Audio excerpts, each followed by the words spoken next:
Good Wednesday morning, and thank you for joining us here on KARE 11 News Now. I'm Jason Hackett. Let's get to your headlines. Developing right now, a man is facing charges for an attack on Representative Ilhan Omar last night. This is video of security tackling the man at a town hall event in North Minneapolis. We just got new reaction in this morning from her colleague, Representative Hakeem Jeffries. That's a disgusting comment, and the president's lies and misinformation continue to fan the flames of these type of violent incidents. And it's at a moment like this where we actually need leadership from 1600 Pennsylvania Avenue, and it's something that we never get from this president. Ilhan Omar, of course, is a strong, courageous, hardworking public servant. This should have never happened. I'm thankful that she is physically okay. She's mentally strong, as is always the case, and we stand by her. Even more reaction is pouring in this morning. Audrey Russo's at the live desk monitoring that and the latest in the investigation. Yeah, that's right. Our camera wasn't the only one capturing the attack. This morning, we're seeing different vantage points showing just how close 55-year-old Anthony Kazmaricek got to Representative Omar. He's now charged with third-degree assault, and police are investigating exactly what was in the syringe. Move, make a hole. Hitting us against each other. Make a hole. Go, make a hole. Now there's Kazmaricek getting led away. Representative Omar stayed to answer questions afterwards, despite calls from her team to change her clothes. We're now seeing an outpouring of support from other elected officials, though, from Governor Walz to some of her colleagues in Washington, D.C. You can see a bunch of them posting on X in the last 12 hours. Now, Republican Representative Nancy Mace denounced the attack on social media, while Democratic Congressman Jason Crow spoke about it on CNN. Now, I've been looking at President Trump's social media. No comments about the attack yet, but here's what he said about Congresswoman Omar at a rally in Iowa just hours before the incident. She comes from a country that's a disaster. It's considered, I think, the worst. It's not even a country, okay? It barely has a government. I don't think it does. They're good at one thing, pirates. But they don't do that anymore. You know why? Because they get the same treatment from us as the drug dealers get. Boom, boom, boom. Now, in the moments leading up to the attack, Representative Omar had called for Homeland Security Secretary Kristi Noem to resign. Back to you. Audrey, thank you. Tonight, CNN is hosting a state of emergency town hall at a community center in Minneapolis. This will be moderated by CNN anchors Anderson Cooper and Sarah Seidner. Mayor Jacob Frey will be there as well, taking questions and discussing possible paths forward. That begins tonight at 7 o'clock. Now, this follows a change of command in command of Operation Metro Surge. Border Czar Tom Homan is officially in control. Homan says while he and local leaders don't agree on everything, the first meetings were a productive starting point, and he looks forward to more conversations. Governor Walz, meanwhile, striking a similar optimistic tone, but says he's still pushing for the end of the operation altogether. Tom Homan's a professional, which is a lot more than Bovino and Kristi Noem. But look, I think the thing we said is we're very clear about this, that we need these folks out of Minnesota, and we need justice for Renee Good and for Alex, and those were things that we came with. We have an update this morning on the shooting that killed Alex Preddy. A Homeland Security report to Congress reveals a Border Patrol agent and Customs and Border Protection agent fired their guns. The report doesn't say if bullets from both officers hit him.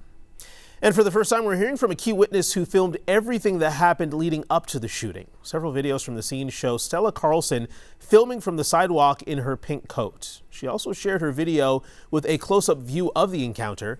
Carlson told CNN she was on her way to a job to paint kids' faces when she heard whistles and decided to drive by to see what was happening. She says once she got there, she knew she had to stop. This person was calm and was handling it with grace and consistency and definitely without threat. The agents are not a part of that, I think, because I watched him die. I watched him die. I remember him arching his back and his head rolling back, and it was so fast moving, but not for me. Like, when they left, when they fled, which now I see, that after the shooting, they decided to just scatter and save themselves. Carlson said she submitted a sworn statement sharing what she witnessed, but she says federal law enforcement still has not contacted her. Tonight, a candlelight vigil will be held at the VA hospital in Minneapolis in honor of Alex Preddy. Several veterans and law enforcement officials gathered at the memorial site yesterday. Colleen Rowley was an FBI agent for 24 years, 13 of which she spent as the legal counsel for the regional FBI office based in Minnesota. As a staff attorney, she taught agents and police officers about constitutional law, evidence procedures, and the use of deadly force. Rowley says she never came across a case in which state investigators were pushed out and the feds took complete control, as DOJ is attempting with Preddy and Goods cases. No, and not only it doesn't take just one individual, it is now a pretty strong consensus because those videotapes are the best evidence. The group is urging people to continue protesting and are calling for another general strike this Friday, asking Minnesotans to avoid shopping and going to school or work. We are live from our nation's capital this morning as lawmakers scramble to avoid a partial government shutdown. Right now, the main sticking point is funding for the Department of Homeland Security. Megan McPherson is at the Whipple Federal Building in Minneapolis with the latest coming out of D.C. Good morning. Senate lawmakers have 3 days to reach a deal on that spending bill. And if they don't do so by 12:01 a.m. this Saturday, funding for 6 different major agencies, including the Defense Department, could lapse, triggering a partial government shutdown. And as you mentioned, really the key issue here is funding for the Department of Homeland Security. Senate Democrats say that they will not support a spending bill if it includes that funding. But so far, though, Republicans have made clear that they will not remove DHS funding from the package. Democrats, including Senator Amy Klobuchar, say that the shooting in Minneapolis, the fatal shooting of Alex Preddy, has become a turning point and that Congress should use the funding vote to force changes at the Department of Homeland Security. The White House, meanwhile, argues that policy debates should not come at the cost of keeping the government open. The way they're doing it is completely out of hand, and that's why we should be able to use our vote to push for reforms and a complete overhaul of this agency. Policy discussions on immigration in Minnesota are happening. Look, the president is leading those discussions as evidenced by his correspondence with Governor Walz this morning. But that should not be at the expense of government funding for the American people. 60 votes are needed to cross that threshold to be able to get to the bill to pass in the Senate. So that means that Senate Republicans will need to get 8 Democrats on board to agree to that DHS funding if they don't want to remove it from the package. So that's something that we're going to be waiting to see what happens with in the next several days. Also wanted to mention right now that we've seen 2 Senate Republicans call for major changes within the Trump administration and the Department of Homeland Security. They've also questioned Secretary Kristi Noem's leadership. Back to you. Happening today, 2 United States representatives are expected to visit a 5-year-old Minnesota boy who was detained by ICE agents last week. The picture of Liam Conejo Ramos sparked international attention after he and his dad were taken from outside their Columbia Heights home. Homeland Security claims the boy wasn't a target, and they tried to get his mother to take custody of him. The 2 are in a Texas detention center, and the dad is now suing the feds. A judge ruling on Monday the 2 can't be deported while all of that plays out. Liam's school superintendent calling that decision a glimmer of hope.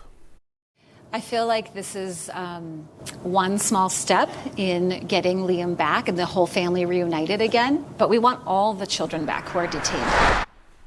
She says ICE detained 3 other students and only 1 is back home. Brutal cold is lingering across several states this morning. Places like North Mississippi and Tennessee are waking up to temps around 10 degrees once again. Hundreds of thousands of people in those places are still waiting for their power to be restored. Things are improving at the airports following thousands of cancellations since the weekend because of that weather. Right now, MSP is showing 9 canceled and more than 24 delays. This morning, election results are in for 2 special elections in the Minnesota House. So we'll start in St. Paul.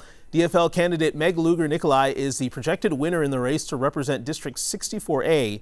That's a seat Kali Herr vacated to become St. Paul mayor. This morning, she has 95% of the vote, with all precincts reporting. In District 47A, DFL candidate Shelley Buck winning as the only candidate on the ballot. That seat, covering parts of Woodbury and Maplewood, was empty because Amanda Hemmingson Yeager was elected to the state Senate. If you're planning a Boundary Waters trip this summer, you're going to want to listen to this. Permit reservations to camp open at 9 a.m. You have to have one if you're visiting between May and September. The U.S. Forest Service is reminding everyone to only reserve permits you will actually use. You can find the link to apply on our website, KARE11.com. Make sure you stick with us. More news and weather coming up after the break.